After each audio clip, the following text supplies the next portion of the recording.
Down they go, a little.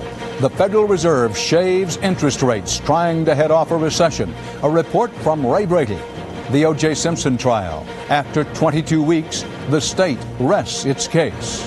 The people rest. Next move, up to Simpson. Does he take the stand? Tonight, a look at the defense case. This is the CBS Evening News with Dan Rather. Good evening. A new warning sign went up today that a recession could be on the way. And the Federal Reserve finally took a little action trying to prevent it, lowering a key interest rate 1/4 of a point to give the economy a bit of a boost. Economics correspondent Ray Brady has more now on the Fed's first interest rate reduction in 3 years. Ray? Dan, if the Fed had any doubts about cutting interest rates, all it had to do was look at this morning's government figures. The leading economic indicators dropped by 0.2%, the fourth straight month they've been down. Those indicators are designed to tell you which way the economy's moving.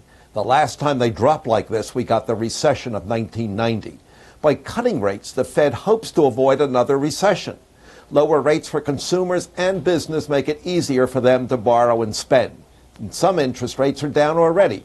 7 months ago, the mortgage rate was more than 9%. Today, it's under 8%. Look for that one to go down still more. On the other hand, if you're thinking about buying a 3 or a 6 month CD, run. Don't walk to the nearest bank, because those rates will also be going down. What's next for rates? Watch tomorrow's unemployment figures. That's the number that really counts with voters. Do I have a job or not? And the politicians know that. So if unemployment's up, there'll be a lot more pressure to cut rates at least once more this year. Dan?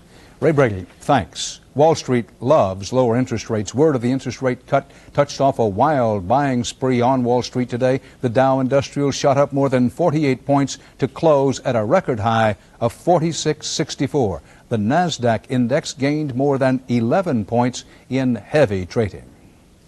Well, they began back in the winter. On the final day of January, in Los Angeles today, lawyers for the people finished presenting their case against O.J. Simpson, charged with the slashing murders of his former wife, Nicole Brown Simpson, and Ronald Goldman. As correspondent Sandra Hughes reports, the state ended not with high drama, but with microscopic evidence. People's exhibits into evidence. The people rest. Prosecutors were expected to end their case on an emotional high with the testimony of Judita Brown, Nicole Simpson's mother. But last-minute negotiations between attorneys for both sides led to a decision to enter her testimony about a 9:40 p.m. phone conversation without putting her on the stand.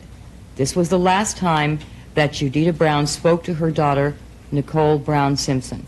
The prosecution rested its case with the FBI expert who linked Simpson to hair and fiber found on the victim's clothing, Simpson's Bronco, and the gloves. But Doug Diedrich admitted under cross-examination there could have been a simple explanation for how a hair resembling Simpson's hair got on Ron Goldman's body.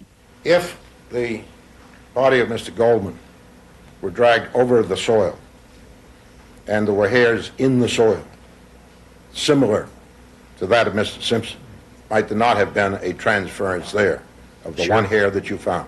Sure.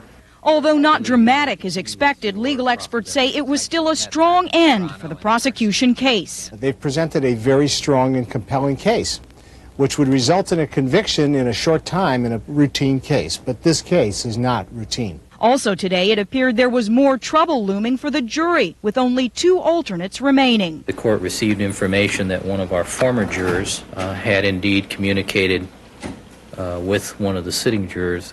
In the end, the jury remained intact and will get tomorrow off. All housekeeping matters are completed before the defense launches its case Monday morning. The first defense witness is expected to be a Simpson family member. Sandra Hughes, CBS News, Los Angeles. The defense will begin its case on Monday. That is, if it decides to put on a case. Keep in mind that one option is for the defense to rest without ever putting on a case. But if it puts on a case, as expected, the key question is whether Simpson will eventually take the stand. Correspondent Bill Whitaker, who's been covering the Simpson case from the start, looks tonight at possible defense strategy.